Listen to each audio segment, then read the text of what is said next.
নমস্কার বন্ধুরা, আজকে আমরা একদম নতুন ভাবে পুর ভরা তিতা করলার রেসিপি করব, যেটা একটুকু তিতা লাগবে না, খেতেও হবে খুবই সুস্বাদু। তাহলে আসুন দেখে নিই আজকে রেসিপি।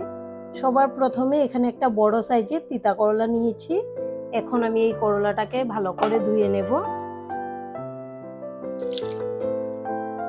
আমি একটা দিয়ে করব, আপনারা চাইলে দুইটা দিয়েও করতে পারেন, মানে যতটুকু আপনাদের লাগবে সেই বুঝে নিয়ে নেবেন।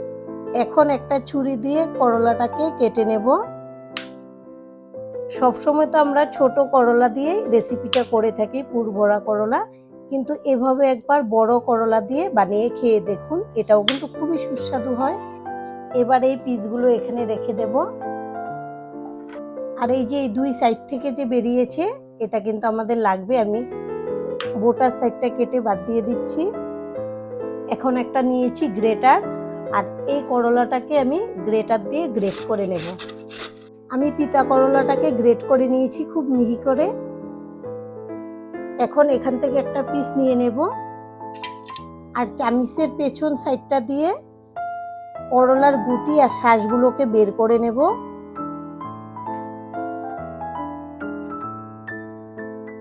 এই যে দেখুন, একটা বের করে নিয়েছি, আর এভাবেই আমি সবগুলো বের করে নেব।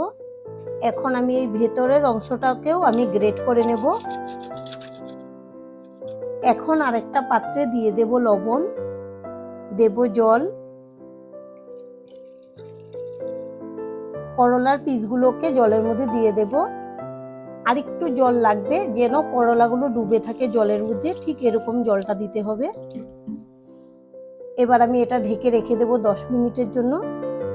এখানেও দিয়ে দেব অল্প লবণ। লবণ দিয়ে আমি হাত দিয়ে মেখে নেব। এভাবে যদি লবণ দিয়ে মেখে রাখা যায়, তাহলে কিন্তু ধোয়ার পরে তিতা ভাবটা একদমই চলে যাবে। এটাকেও একইভাবে আমি 10 মিনিট রাখবো। 10 মিনিট পর ঢাকনাটা খুলে নেব। এখন জল থেকে আমি ধুয়ে তুলে নিচ্ছি। জলটাকে ঝরিয়ে ঝরিয়ে উঠাবো। এটাকেও জল দিয়ে ভালো করে ধুয়ে নেব। জলটাকে খুব ভালো করে চিপে নেব।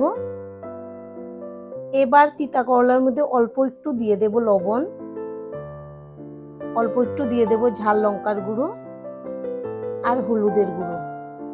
এবার খুব ভালো করে মেখে নেব। এভাবে ভেতর সাইডটাও মেখে নেব। সবগুলোর মধ্যে এভাবে মেখে নিতে হবে, তাহলে কিন্তু ভালো লাগবে, লবণ ঝাল ভাবটা আসবে। আর এভাবে সবগুলো লাগিয়ে নেব। আর এদিকে গ্যাসে একটা কড়াই বসিয়েছি, দিয়ে দেব সাদা তেল, দিয়ে দেব কয়েক দানা গোটা জিরে। জিরেটাকে ভাজা ভাজা করে নিয়েছি। আর এখানে নিয়েছি একটা মিডিয়াম সাইজের পেঁয়াজ কুচানো।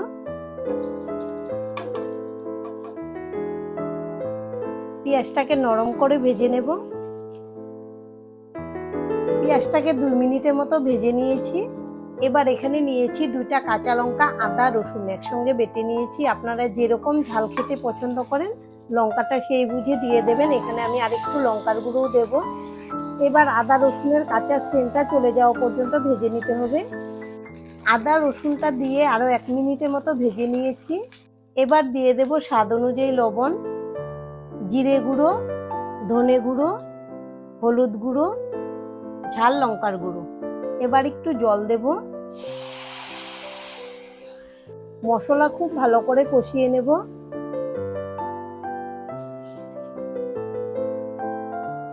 মশলা দিয়ে আরো 2 মিনিটের মতো ভেজে নিয়েছি। তেলটাও কিন্তু ছেড়ে দিয়েছে। এবার আমি করলাটা দিয়ে দেব। পুরের মধ্যে কিন্তু লবণটা বেশি দেওয়া যাবে না, তাহলে কিন্তু লবণ বেশি হয়ে যাবে। তার কারণ আমি এখানে তো লবণ দিয়ে মেখে নিয়েছিলাম, যদিও ধুয়ে নিয়েছি, তাও কিন্তু একটু লবণ ভাবটা থেকেই যাবে। এখন খুব ভালো করে মিশিয়ে নেব। আর আমাদের আজকের রেসিপিটা সম্পূর্ণ দেখবেন। দেখার পরে যদি আপনাদের ভালো লাগে, একটা লাইক অবশ্যই দিয়ে দেবেন। আপনাদের একটা লাইক আমাদেরকে অনেক উৎসাহ দেয় নতুন নতুন ভিডিও বানাতে। আর আমাদের পাশে থেকে চ্যানেলটিকে সাবস্ক্রাইব করে নেওয়ার জন্য অনুরোধ রইল। আমি ভালো করে নেড়েচেড়ে মিশিয়ে নিয়েছি। গ্যাসের ফ্লেমটা লোতে রেখে এখন একটু ঢেকে দেব, তাহলে তাড়াতাড়ি সেদ্ধ হয়ে যাবে করলাগুলো। 2 মিনিট পর ঢাকনাটা খুলে নেব। এর মাঝে ঢাকনা খুলে একবার নেড়েও দিয়েছি। এবার এখানে নিয়েছি এক টুকরো লেবু, আমি লেবুর রসটা দিয়ে দেব। আপনাদের হাতের কাছে যদি কাঁচা আম থাকে তাহলে এখানে কাঁচা আমও দিয়ে দিতে পারেন, আর যদি না থাকে এরকম লেবু দিয়ে দিবেন, বা আমচুর পাউডার দিলেও হবে। এখানে গুটি পড়েছে, আমি তুলে নেব। গুটিগুলোকে তুলে নিচ্ছি, লেবু থেকে পড়েছে। আর এখানে নিয়েছি বেসন, এখান থেকে আমি 2 চামচ বেসন দিয়ে দেব। এটা কিন্তু বাইন্ডিং এর কাজ করবে। যখন আমরা ভাজবো তেলের মধ্যে তখন কিন্তু এটা বের হবে না। এখন নেড়েচেড়ে মিশিয়ে নেব। আর এমনিতে দেখবেন বাচ্চারা তিতা করলা খেতে চায় না, কিন্তু আপনারা যদি এভাবে একবার রান্না করে দেন ওরাও কিন্তু খুব ভালোবেসে খাবে। এতটাই সুস্বাদু হয় এই রেসিপি। আর এখানে নিয়েছি চাট মশলা। চাট মশলাটা দিলে কিন্তু খুব ভালো একটা সেন্ট আসবে। আপনারা যদি আমচুর পাউডার দেন তাহলে কিন্তু চাট মশলাটা না দিলেও চলবে। এবার খুব ভালো করে মিশিয়ে নেব। আর আমাদের পুরটা কিন্তু একদম রেডি। এটাকে ঠান্ডা করে নিতে হবে। গ্যাসটাকে অফ করে দিচ্ছি। পুরটাকে ভালো করে ঠান্ডা করে নিয়েছি। এখন হাতে অল্প পুর নিয়েছি, এভাবে একটু চেপে দেব। আর এই যে একটা করলার পিস নিয়েছি, এভাবে ভরে দেব। একটু ঠেসে ঠেসে ভরবো। আর যেটা বাড়তি থাকবে এটাকে আমি বের করে নেব। এভাবে উল্টে দিয়ে আবারও একটু এভাবে চেপে দিলাম। এই যে একটা রেডি করে নিয়েছি। আর এভাবেই সবগুলো পুর ভরে নেব। সবগুলোর মধ্যে পুরটা ভরে নিয়েছি।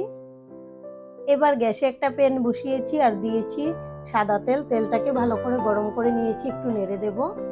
এখন গ্যাসের ফ্লেমটা লোতে রাখবো। এবার করলার পিসগুলো দিয়ে দেব একটা একটা করে। এখন ঢেকে দেব 10 মিনিটের জন্য, লো আছে এরকম 10 মিনিট রেখে দেব। 10 মিনিট পর ঢাকনাটা খুলে নেব। এখন উল্টে দেব। এভাবে একটা একটা করে সবগুলো উল্টে দেব। আর এই পাশটাকেও আমি একদম লো আছে 10 মিনিটের জন্য রেখে দেব। তাহলে কিন্তু খুব সুন্দর করে সেদ্ধ হয়ে যাবে। আর সাইডগুলোকেও কিন্তু ভেজে নিতে হবে। আবারও ঢেকে দিলাম। এখন আবারও ঢাকনাটা খুলে নেব। এবার কিন্তু করলাগুলো খুব ভালো করে সেদ্ধ হয়ে গেছে। এখন উল্টে দেব। আর এই পাশটা কিন্তু মোটামুটি লাল করেই ভেজে নিয়েছি। এখন এই সাইডটাকেও আমি লাল করে ভেজে নেব। আর গ্যাসের ফ্লেমটা এবার আমি মিডিয়ামে রাখবো, তাহলে কিন্তু খুব তাড়াতাড়ি কালারটা এসে যাবে। এতক্ষণ ফ্লেমটা আমি লোতে রেখেছি যেন খুব ভালো করে সেদ্ধ হয়ে যায়। এবার আমি সাইডগুলো ভাজার জন্য এইভাবে এরকম করে একটু ভেজে নেব উল্টে পাল্টে, তাহলে কিন্তু সব দিক থেকেই ভাজাটা সুন্দরভাবে হবে। আর এইভাবে আপনারা বাড়িতে বানাবেন, গরম গরম ভাতের সঙ্গে পরিবেশন করলে আর কিছুই লাগবে না। খুবই সুস্বাদু একটা রেসিপি। আর আজকের ভিডিওটা এখানেই শেষ করব। সবাই ভালো থাকবেন, সুস্থ থাকবেন। সম্পূর্ণ ভিডিও দেখার জন্য অসংখ্য ধন্যবাদ।